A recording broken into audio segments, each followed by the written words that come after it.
স্কুলের টিফিন ছুটিতে খেলতে গিয়ে 3তলা বারান্দা থেকে পড়ে গিয়ে গুরুতর জখম হলেন 10 বছরের এক ছাত্রী। ঘটনাটি ঘটেছে বুধবার দুপুরবেলায় রামপুরহাট থানার অন্তর্ভুক্ত 14 নম্বর জাতীয় সড়কের ধারে একটি বেসরকারি স্কুলে। ওই ঘটনায় জখম হওয়া ওই ছাত্রীর নাম নাইরা সাউ। চতুর্থ শ্রেণীর ওই ছাত্রীকে গতকাল রামপুরহাট মেডিকেল কলেজ এবং হাসপাতাল থেকে রাত্রিবেলায় কলকাতা নিয়ে যাওয়া হয় উন্নত চিকিৎসার জন্য। নাইরার বাড়ি নলহাটি পৌরসভার 6 নম্বর ওয়ার্ডে।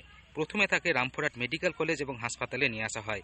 এরপর তার মুখে আঘাত থাকার কারণে উন্নত চিকিৎসার জন্য কলকাতা স্থানান্তরিত করা হয়। স্কুল সূত্রে জানা যায়, গতকাল দুপুরে টিফিনের সময় ঘটনাটি ঘটে। 3তলায় বারান্দায় খেলা করার সময় পা হরিকে বারান্দার কাঁচ ভেঙে নিচে পড়ে যায় নাইরা। বারান্দার মধ্যে কোনো রেলিং না থাকায় কারণে এমন দুর্ঘটনা ঘটেছে বলে মনে করছেন অভিভাবকেরা।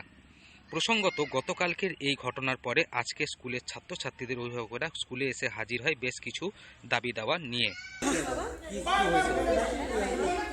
কি হয়েছে বলতে, কালকে একটা ক্লাস 4-এর বাচ্চা সেকেন্ড ফ্লোর মানে 3তলার উপর থেকে পুরো পড়ে গেছে কাঁচ ভেঙে।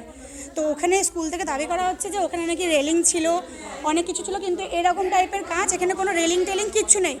তো আমাদের বলছে যে আমাদের এখানে বাচ্চার কোনো নিরাপত্তা নেই, কোনো সেফটি নেই।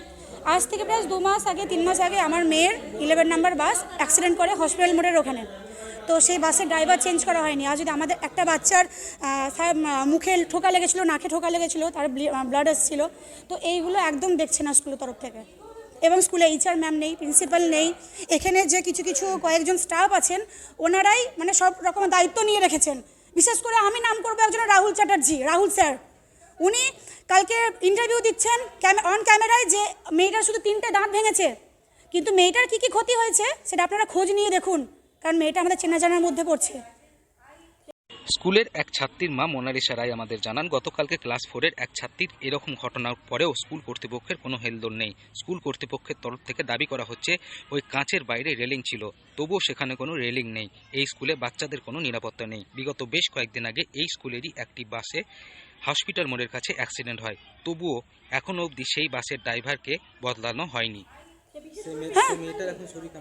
সে সিরিয়াস কন্ডিশন। সবথেকে বড় কথা হলো আপনার মেয়েকে বা ছেলেকে না না না না আমার মেয়ে আছে ক্লাস 2। আমি আমার মেয়েকে এখন স্কুল পাঠাবো না এবং চেষ্টা করছি ডিসিশন নেওয়ার যে আমি স্কুলে আর পড়াবো না, আমি স্কুল চেঞ্জ করবো না। কোনো আজ সকাল থেকেই ছাত্রছাত্রীদের অভিভাবকেরা স্কুলে এসে হাজির হয়। তাদের দাবি, ওই কাঁচের ব্যারিকেডের বাইরে লোহার ব্যারিকেড বা অন্য কোনো ব্যারিকেড দেওয়ার পরেই স্কুল চালু করা হোক, এমনই দাবি নিয়ে আজ সকাল থেকে স্কুলে এসে হাজির হয় ছাত্রছাত্রীদের অভিভাবকেরা। বীরভূম থেকে সৌভিক রায় রিপোর্ট, লোকাল 18 বাংলা।